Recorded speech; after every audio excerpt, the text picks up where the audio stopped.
Welcome to the Freight Project podcast, brought to you by Ceresys, a North American third-party logistics company providing shippers transportation management, technology, and solutions. On today's The Freight Project podcast episode, I welcome Benjamin Gordon of Cambridge Capital, a capital investment firm with a focus on logistics and logistics technology. Ben is a longtime veteran of the logistics industry, having first worked for a company that developed a TMS for 3PLs. On the episode, Ben will share his thoughts on the state of logistics technology investments and the market in general that he has gleaned in investments made by his firm and in conversations with logistics technology leaders, especially at his recent conference held on January 22nd to January 24th of 2020. All right, everybody. Welcome back to another episode of the Freight Project podcast. Glad to have you on today. I'm very excited to introduce a new guest that's never been on the Freight Project podcast, Benjamin Gordon. We're excited to talk about what is going on as it relates to investment and the explosion of companies in the logistics technology space.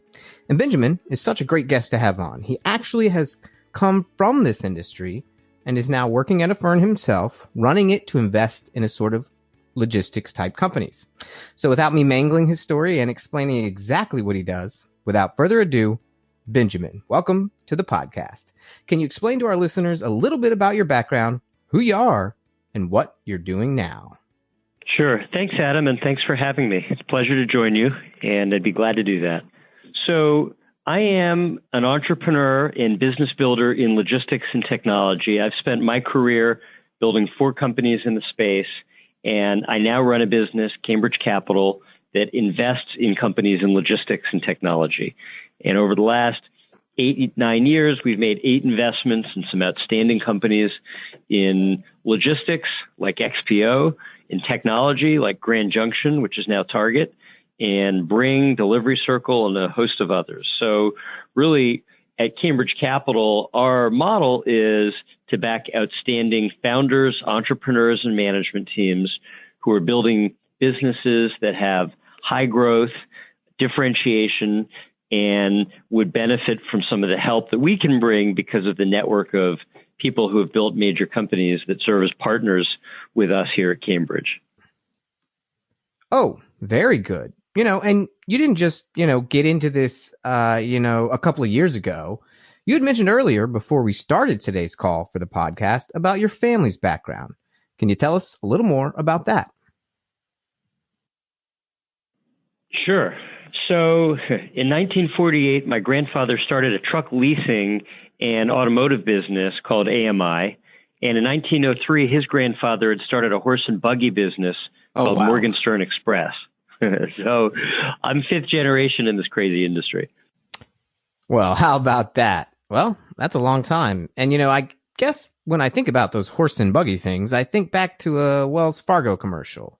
So did he ever get into the business of moving money like they did back then on the horse and carriage? You know what?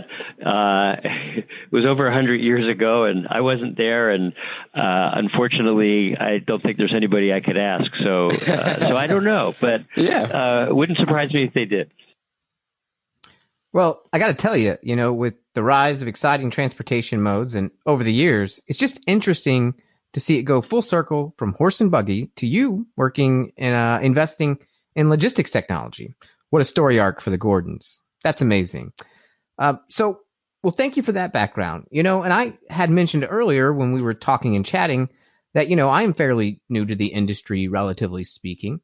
I came in about 7 years ago working here at Ceresys. I didn't even know what the acronym LTL stood for or how important freight was to our overall economy. And it was interesting. My perspective was more from a marketing standpoint, working at a social media startup that we then sold. And so I was, pretty of the mindset that, all industries should be disrupted. And, Uber was kind of coming into the scene there. And, we were all seeing Facebook kind of take some of the advertising dollars away from some of those newspapers. And, I would say that only in the last, from my perspective, starting with XPO, as you mentioned, really started to see the consolidation of the industry where XPO really got aggressive with acquiring companies. You mentioned Target with Grand Junction retailers. Traditionally, like Target, are looking to boost their logistics technology capabilities. Amazon is over here, creating new segments and new patents by the day with really innovative stuff. And even some of the, entrenched carriers like UPS are investing in things like autonomous freight trucks with their recent investment in Too Simple. And so it seems with the consolidation now, we're in the stage of an explosive growth of logistics technology, startups and money going into it, as evidenced by FreightWave's recent nice article around the explosion in 2019 of all of that. So from your perspective, Benjamin, what's the driving forces that's causing more money coming into logistics technology and more companies acquiring and or boosting advanced capabilities? Well, I think the driving force is that the investment world and operating companies are realizing that logistics technology can be hugely beneficial in disrupting, automating, and improving a supply chain market that's really a $1 trillion market. So it's a large market with huge opportunities for benefit. It's worth talking about how we got here, because when I started my first company 20 years ago, it was a very different environment. I started a company called Threeplex 20 years ago in Boston, in Cambridge, actually, which inspired the name for our private equity firm, Cambridge Capital. And Threeplex at the time was what you would today call a SaaS TMS for 3PLs. And those are three acronyms that nobody would have understood back then if you were not in the logistics industry. And in fact, that was part of the problem.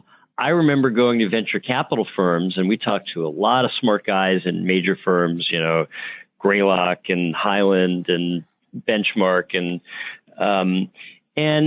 there was lots of general interest, but there was not a real understanding for why logistics was important, why technology could really disrupt it.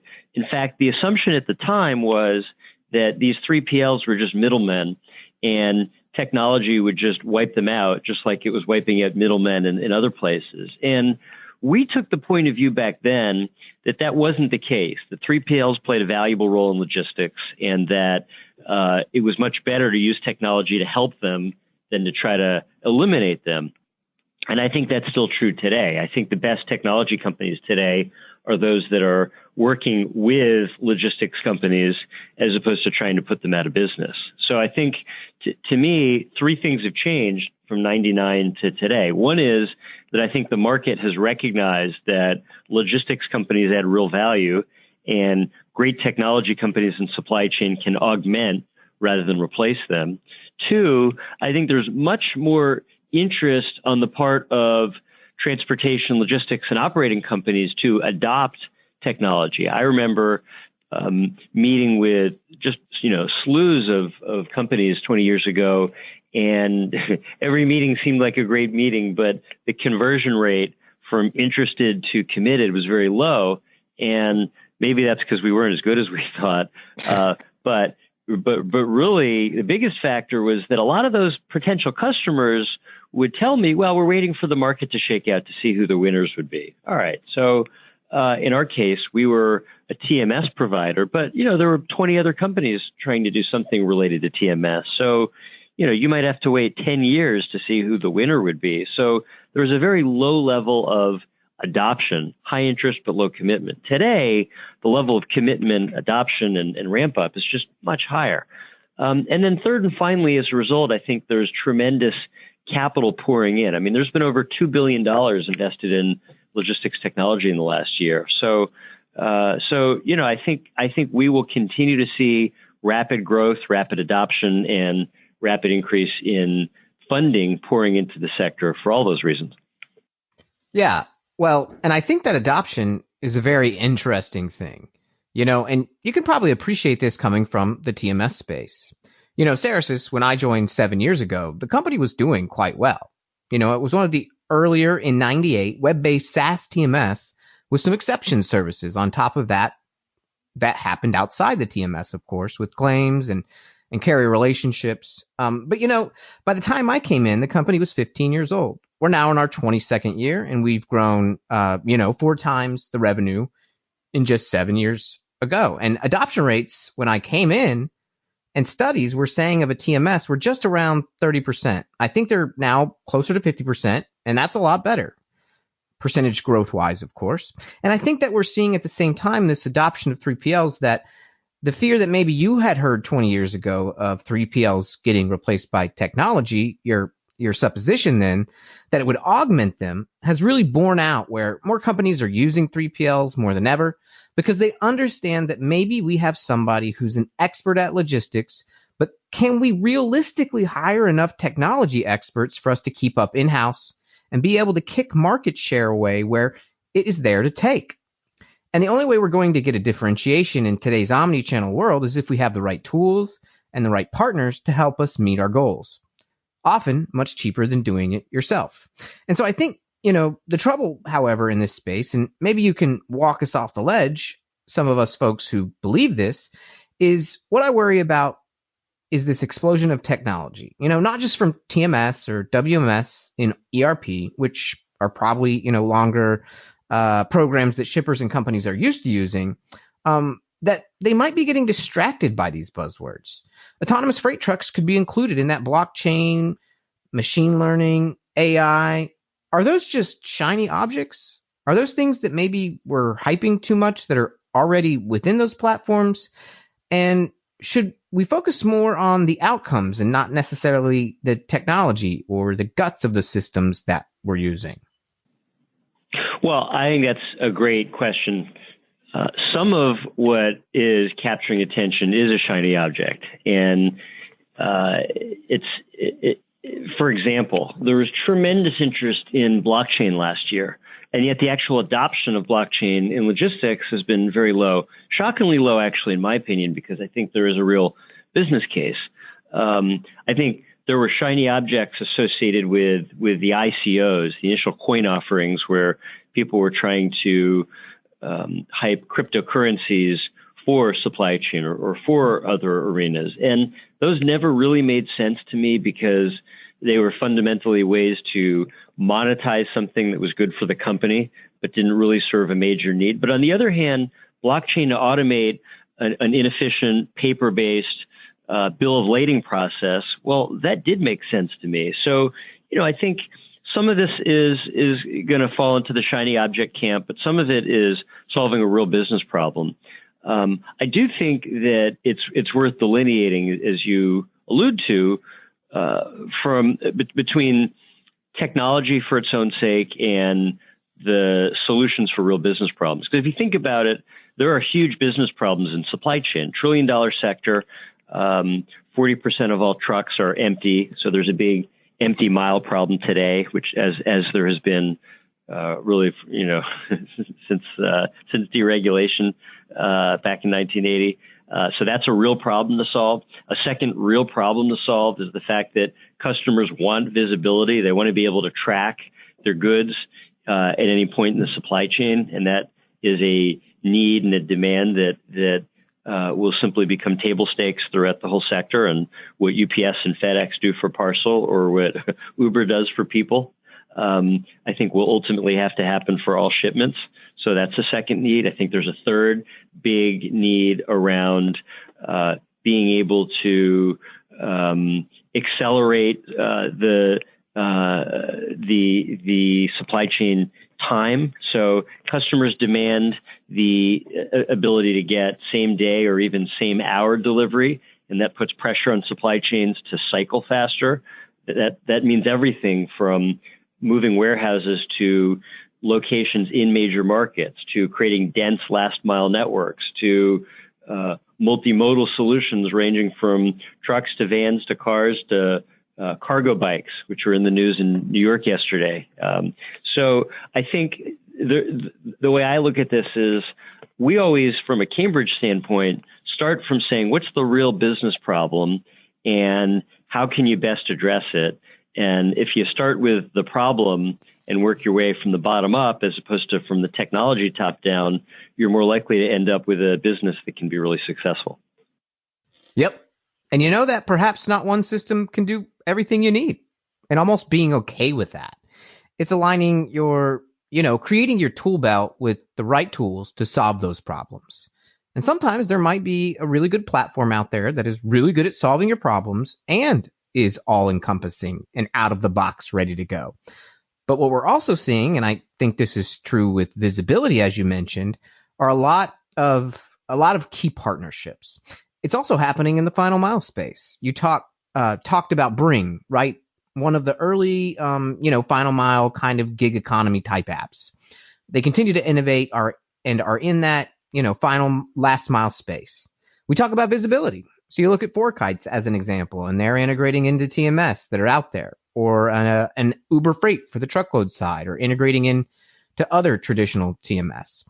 So you see that ecosystem, sort of like what Salesforce has maybe done, or a HubSpot on the content marketing space. And you may know some HubSpot people out there in Boston, where really those as I think about a marketing manager, which is my job, and I think about a logistics manager, well, they kind of use these core platforms like a TMS and then just integrate all these technologies into kind of, continue to augment and further solve those problems. Is that how you see the logistics technology space going as well? Yes, I think you will find there are some companies trying to be point solutions for a specific problem, and there are others trying to be platforms that aggregate multiple capabilities. So a Bring is a great example of a point solution focused on last mile, although they're expanding that. On the other hand, a Convoy is an example of someone looking to be more of a platform for a broad range of use cases. And I think there's room for both a Convoy and a Bring to be successful because it's a big market. And I think philosophically, you can categorize the market based on point solutions versus end-to-end platforms. And I think you'll see billion-dollar companies that emerge on both sides of that. And I don't think that's any different than maybe how business has always been done, right? You take a small company who grows to a conglomerate enterprise, and let's just look again at the marketing department. You may first start out with one person in marketing, but as you grow, you have a CMO who then has a specialist. For digital, a specialist under digital. That's for search engine optimization, or one that's just for social media. And so you specialize these roles in order to get more out of the whole team. It sounds like technology, maybe in all industries, mirrors that reality. And it seems to make sense because not every company can solve every problem. And maybe it's a detriment to try and go after that. And Target is a perfect example. They've been in the news lately as well. A recent article in Supply Chain Dive that you might have read about their digital growth and how well they're doing. And it's really augmented, what they did previously from a facilities management standpoint the 5 years prior to make their stores feel cleaner, wider, more light. So is it companies like Target who are looking at this not as just a logistics thing, but maybe a customer experience initiative where all departments are working together, facilities management, supply chain, marketing, sales, the C-suite, in order to truly just do what they can to specialize, integrate, get visibility into their business, and that the customer is now in complete control and everything's catered towards them. Is that kind of what you're seeing on most of the companies that you're talking to? They're talking more about that customer experience? Yes, I think this is the Amazonification of the supply chain. And what I mean by that is what Amazon has trained customers to expect on the consumer side, they now expect on the business side. Because the same individual who buys something on Amazon Tuesday at 2:00 and expects it Wednesday, expects to have that same kind of experience on the business side. So the same kind of laser focus on the consumer that has made Amazon successful has simply raised the bar for everybody, not just consumer, but throughout all of business and certainly throughout all of supply chain. So that focus on the customer, I think, has several ripple effects. One, it means we're seeing more and more of a shift towards same-day logistics. And that means, two, more and more focus on last mile, which means companies like Bring, Grand Junction, Delivery Circle, and a host of others become that much more vital. Three, it means more and more warehouses that are shifting their locations to in-market facilities. Four, it means there's more and more need for quick replenishment. so that those in-market facilities can have a Kanban system that ensures that they are able to meet the customer need and don't have stockouts. And 5, it means that there becomes more focus on visibility, both so that end customer gets it, and also so that the Kanban replenishment works. So you have all these ripple effects. And I'll give you a concrete example of how that plays out. You take somebody like Target. Target is a fantastic retailer and has been, a top retailer for a long time. But 2 years ago, Target started to worry, probably more than 2 years ago, but it came to a head in 2017 when the management team thought, how do we ensure that we can compete and succeed against Amazon, right? I mean, they'd spent the prior 2 decades worried about Walmart, but it turned out that the bigger threat was coming online. And so what they decided was they could use the in-store location as an advantage for all these themes of rapid deployment, giving customers the ability to get what they want instantly. And they realized that if they made some moves and some acquisitions, they could turn the perceived weakness of brick and mortar into a strength, because they could say to customers, we can fulfill your orders, buy something online, and we can send a human into the store to pick, pack, ship, and deliver to your house same day. And they could do that because while they didn't have warehouses, they had in-store facilities. And so they ended up buying 2 companies, Shipt and Grand Junction, that gave them that capability. And not surprisingly, Target has had a fantastic 2 years since then. I think their stock price has doubled. I think they've continued to beat expectations. Their e-commerce growth and earnings per share growth has been extremely strong. And actually, I've written about this. If you go to the medium.com site called Supply Chains, you'll see that we've written some stories about this because it's really been a fantastic accomplishment for Target. And while they spent some money, I mean, they spent $500 million or so on those acquisitions. But if you look at the tens of billions of dollars of market value growth, clearly it's paid off for them. So, I think that's a great example of a company that gets it and has gotten out in front of the consumerization of supply chain and has made some acquisitions, some investments, and some strategic moves to really position themselves for success. Yeah, very good. Well, it's a tough world out there with the gargantuan Walmart, the big Amazon dominating on the online side. So it's nice to see. I don't know. It's been nice to see Target almost on this 10-year strategic plan, really dig into customer experience areas and do it well.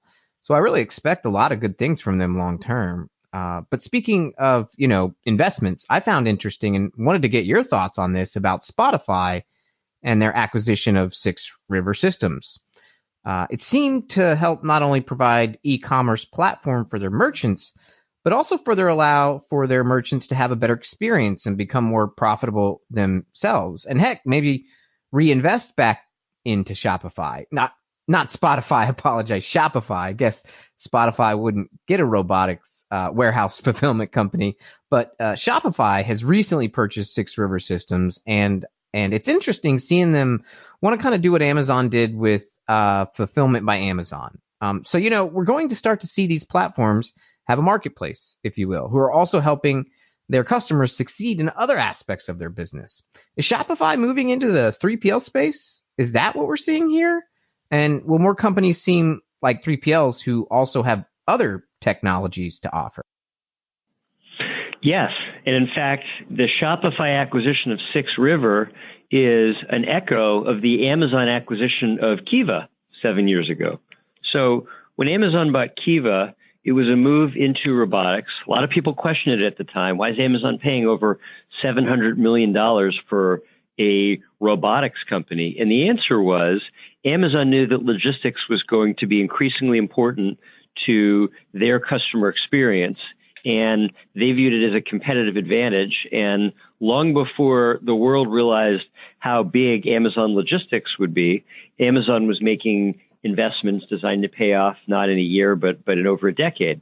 So the Amazon acquisition of Kiva gave them automation in the warehouse that made their workforce more productive, that made it easier for them to scale up, and that allowed them to go to customers. So when a customer makes a purchase online, the worker in the Amazon warehouse, instead of having to run through multiple aisles of a gigantic warehouse, it could be 1 million square foot warehouse to pick the items, a robot does a lot of the work bringing the items to that worker, and it takes out time, boosts productivity, allows the same workforce to be able to achieve more picks, turn orders into deliveries more quickly, and accomplish tremendous automation benefits for Amazon.